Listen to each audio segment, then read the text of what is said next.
अनंत चतुर्दशी व्रत कथा, कृष्णाने युधिष्ठिराला सांगितलेली कथा।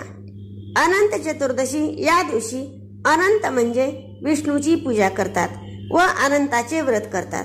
आपल्यावर आलेले संकट दूर व्हावे व आपल्याला पुन्हा वैभव प्राप्त व्हावे म्हणून सतत 14 वर्षे 14 गाठी असलेले रेशमी दोरा अनंत मानून त्यांची पूजा करून हे व्रत पूर्ण करतात।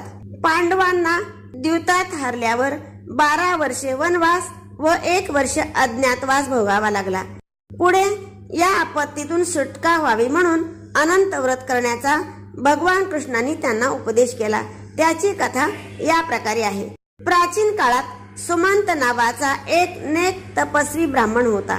त्याच्या पत्नीचे नाव दीक्षा होते।